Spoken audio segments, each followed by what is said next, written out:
Hadza sa'il yaqul, saya baca dulu terjemahnya. Apakah hakikat ISIS sesuai dengan syariat Islam? Adakah kewajiban baiat kepada khalifah tersebut? Ma huwa haqiqatu ma yusamma bi daulatil Islam lil Iraq wa Suria wa hal tajibu al bai'atu li hadhihi al jama'ah? Barakallahu fikum. أظن سبق الجواب في كل هذه المحاضرة وبينا لكم بأن لكم في أعناقكم بيعة لرئيسكم، فكل رئيس ما دام مسلما في أي بلد ولو كان هذا الرئيس مقصرا ما دام مسلما فمن خرج عن طاعته أي نقض بيعته وبايع غيره فقد خلع ربقة الإسلام من عنقه كما أخبر بذلك النبي صلى الله عليه وسلم ويموت ميتة جاهلية. Ya, jawaban tentang pertanyaan ini telah jelas sebenarnya diterangkan dalam ceramah tadi, bahwasanya setiap orang muslim wajib untuk melakukan baiat terhadap pemerintahnya sendiri. Bagi setiap muslim maka dia wajib berbaiat mentaati pemerintah yang ada di negaranya sendiri, meskipun mereka melakukan berbagai macam kekurangan-kekurangan sebagaimana manusia yang bisa benar dan bisa salah. Jadi selama itu adalah pemerintah muslim yang memiliki kekuatan dan kekuasaan untuk menjaga keamanan bagi masyarakatnya, maka wajib untuk kita taati sebagaimana yang dijelaskan tadi, karena disebutkan dalam hadis-hadis yang sahih, orang yang melepaskan ketaatan dari mereka, maka disebutkan dalam sebagian hadis yang sahih, faqad khala ribqatal Islam min unuqi, dia telah melepaskan ikatan Islam dari lehernya. Juga hadis yang lain, orang tersebut kalau mati maka matinya adalah mati jahiliyah. Maka inilah yang harus dilakukan oleh orang-orang muslim. Nah,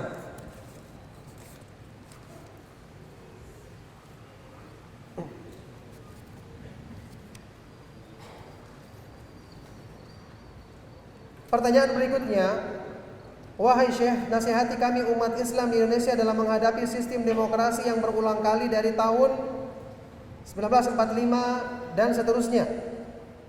Sekarang sangat merugikan dan mencurangi umat Islam di satu sisi, dan di sisi lain bagi segelintir muslim yang katanya menikmati demokrasi dan melibatkan diri untuk secuil dunia. Nasihat fi ma yata'allaq bil demokratiyah wa intikhabat rais fi Indonesia. كيف نفعل؟ أنا أنصح كل مسلم أن يلتزم بالإسلام وأن يقيم عليه، فالإسلام دين قائم بذاته ونظام قائم بذاته لا يحتاج إلى ترقيع من أنظمة أخرى بشرية.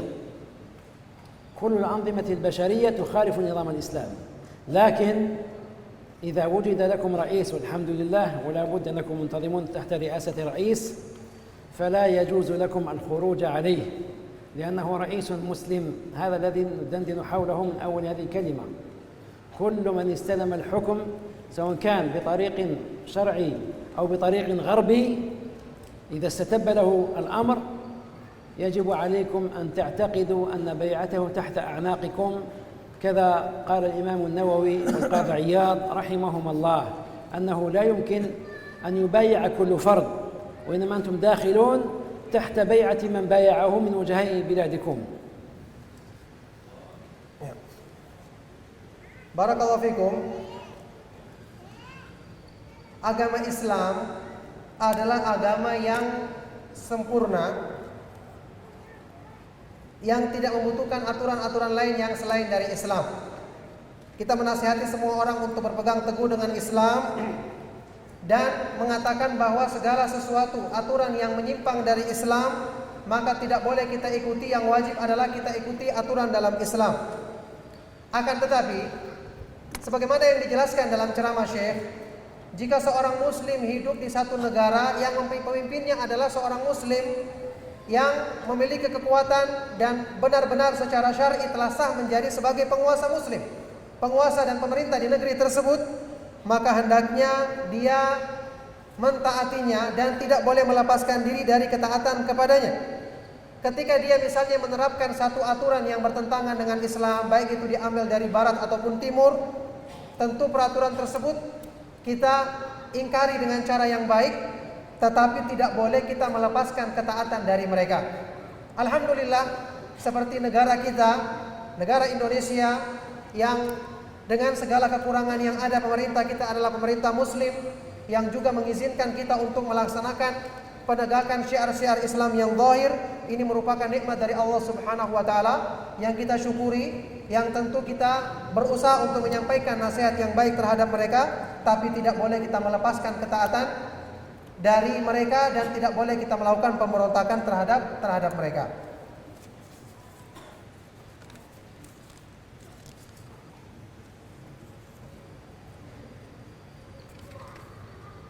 كل سؤال مضى في الكلمة لا داعي إليه وأخبرهم كل سؤال مضى في الكلمة فلا داعي إليه. Ya, ini pertanyaan-pertanyaan yang tadi dirasa sudah dijawab dalam penjelasan ceramah Syekh, maka tidak perlu kami bacakan lagi.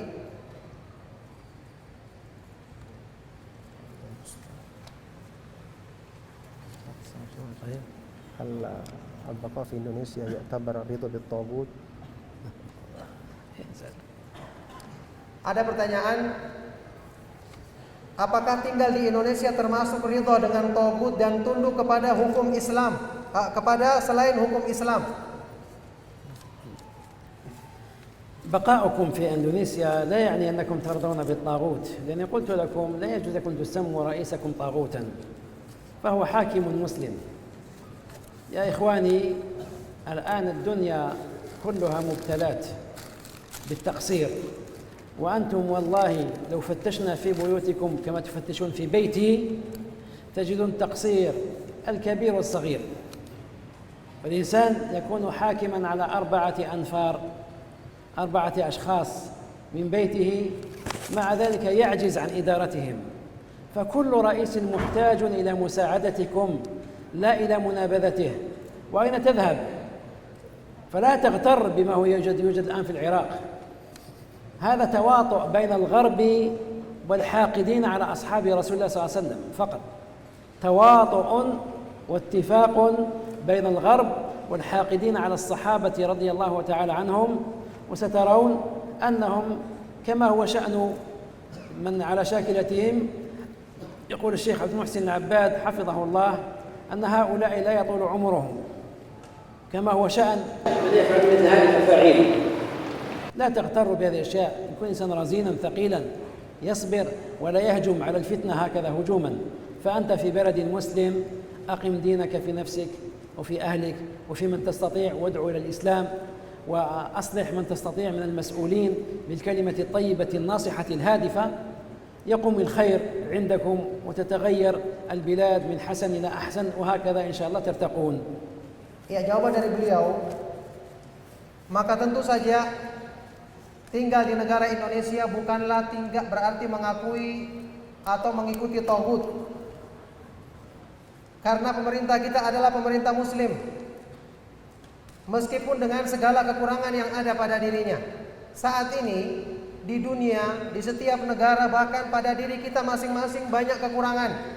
Seandainya kita datang ke rumah teman kita untuk memeriksa kekurangan-kekurangan yang ada di rumahnya, atau kita menyuruh teman kita untuk datang ke rumah kita untuk memeriksa apa-apa yang salah di rumah kita, akan didapati banyak kekurangan.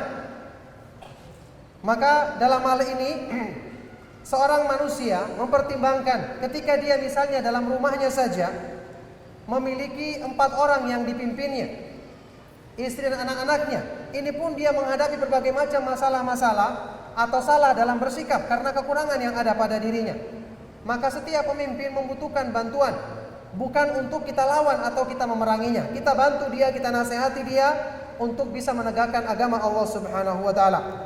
Jangan terpengaruh dengan apa yang kita dengarkan, berita-berita tentang keadaan yang terjadi di Irak atau di tempat-tempat yang lain. Disampaikan oleh Syekh di sini bahwa apa yang terjadi di Irak di situ adalah cuma persengkongkolan antara musuh-musuh Islam dan orang-orang yang membenci para sahabat Rasulullah SAW, yaitu orang-orang yang punya pemikiran Rafidah atau Syiah, yang mereka membenci para sahabat Rasulullah SAW. Kalian akan menyaksikan hal ini. Syekh Abdul Muhsin Al-Abbad, ulama besar di Madinah, hafizahullah taala, mengatakan bahwa mereka ini kegiatan mereka tidak akan berumur panjang. Kita akan melihat kegiatan mereka akan segera berakhir sebagaimana propaganda-propaganda seperti ini yang sebelumnya. Oleh karena itu setiap orang muslim hendaknya berpikir dengan pikiran yang sehat, mempertimbangkan nikmat yang Allah Subhanahu wa taala berikan kepada mereka. Negeri kita adalah negeri muslim. Alhamdulillah, kebaikannya banyak. Tentu ada keburukan-keburukan atau kekurangan-kekurangan yang kita harusnya selesaikan dengan cara yang baik. Setiap muslim menegakkan agama pada dirinya, menyampaikan dakwah kepada masyarakatnya dengan cara yang baik, menjadi sebab untuk perbaikan kepada diri, keluarga dan masyarakatnya, supaya negeri kita akan semakin dari kebaikan satu menjadi lebih baik lagi, dan keburukan-keburukan akan bisa dihilangkan dengan izin Allah Subhanahu wa taala. Tentu ini yang diharapkan. اللهم اقسم لنا من خشيتك ما تحول به بيننا وبين معصيتك، ومن طاعتك ما تبلغنا به جنتك، ومن اليقين ما تهون به علينا مصائب الدنيا، ومتعنا اللهم بأسماعنا وأبصارنا وقوتنا أبدا ما أحييتنا، واجعله وارث منا، واجعل الآخرة الجنة هي دارنا، ولا تجعل الدنيا مبلغ علمنا. وأسألك اللهم أن تنصر الإسلام والمسلمين، وأن تنجي المستضعفين من المؤمنين في كل مكان في بلاد الشام وفي فلسطين، وأن تقوي المسلمين حتى يستعيدوا ذلك البيت المسجد الأقصى إليهم، وأن تكبت عدوك وعدوهم، والله ولي التوفيق. وصلى الله وسلم وبارك على نبينا محمد وعلى آله وصحبه أجمعين، والسلام عليكم ورحمة الله وبركاته.